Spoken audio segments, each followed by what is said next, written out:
മഹാരാഷ്ട്രയിലെ ഗംഭീര തോൽവിക്ക് ശേഷം കോൺഗ്രസിൽ അടി തുടങ്ങിയിരിക്കുന്നു. ഗംഭീര അടി എന്ന് തന്നെ പറയേണ്ടി വരും. ഇത്തവണ അടിക്കൊരു കാരണം കോൺഗ്രസിന്റെ സംസ്ഥാന അധ്യക്ഷൻ നാനാ പട്ടോലെ അടക്കമുള്ളവർ RSSന്റെ ചാരന്മാരാണ് എന്നും നാഗപ്പൂരിന്റെ നിർദ്ദേശമനുസരിച്ചായിരുന്നു അവർ ഈ തെരഞ്ഞെടുപ്പിൽ പ്രചരണ രംഗത്ത് ഉണ്ടായിരുന്നതെന്നും ഒരു വലിയ ആരോപണവുമായിട്ട് കോൺഗ്രസിന്റെ നേതാവ് തന്നെ രംഗത്തെത്തുന്ന ഒരു കാഴ്ച. ബണ്ടി ഷെൽക്കെ എന്ന് പറയുന്ന നേതാവാണ്. അദ്ദേഹം പറയുന്നത് താനിത് ആദ്യമായിട്ടല്ല പറയുന്നത്, വളരെ കാലമായി പറഞ്ഞുകൊണ്ടിരിക്കുന്നതാണ്. നാനാ പട്ടോലെ ഒരു RSSകാരനാണ്.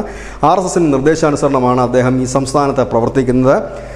ഈ നിയമസഭാ തെരഞ്ഞെടുപ്പിൽ പ്രചരണ രംഗത്തൊന്നും നേതാക്കളെ ഇറക്കാഞ്ഞതിൻ്റെ പിന്നിലും പട്ടോലെയാണ്. എന്തിനേറെ പറയുന്നു, നാഗപ്പൂർ സെൻട്രൽ പ്രിയങ്ക ഗാന്ധി പ്രചരണത്തിനെത്തിയപ്പോൾ പോലും നേതാക്കന്മാരാരും എത്തിയില്ല, അണികളെ അവിടേക്ക് അടുപ്പിച്ചതുമില്ല. ഇതിനെല്ലാം പിന്നിൽ ഈ പറയുന്ന നാനാ പട്ടോലെയും RSSന്റെ ചാരന്മാരുടെയും പ്രവർത്തനമായിരുന്നു. അതുകൊണ്ട് തന്നെ ഇതിനെക്കുറിച്ചൊരു വിശദീകരണം സംസ്ഥാന അധ്യക്ഷൻ നൽകണമെന്നായിരുന്നു ബണ്ടി ഷെൽക്കെയുടെ ആവശ്യം. ഇതിനെ തുടർന്ന് ബണ്ടി ഷെൽക്കെയ്ക്ക് കാരണം കാണിക്കൽ നോട്ടീസ് നൽകിയിരിക്കുകയാണ് മഹാരാഷ്ട്ര കോൺഗ്രസ് സംസ്ഥാന സമിതി. ഇതോടുകൂടി മഹാരാഷ്ട്രയിൽ കോൺഗ്രസിൽ വലിയ ഉരുൾപൊട്ടലാണ് സംഭവിച്ചുകൊണ്ടിരിക്കുന്നത്. കേവലം 16 MLAമാർ മാത്രമാണ് മഹാരാഷ്ട്രയിൽ ഇപ്പോൾ കോൺഗ്രസിനുള്ളത്. പിളരുമോ അതോ പൂർണ്ണമായി തന്നെ തകരുമോ എന്ന് കാത്തിരുന്ന് കാണേണ്ടി വരും.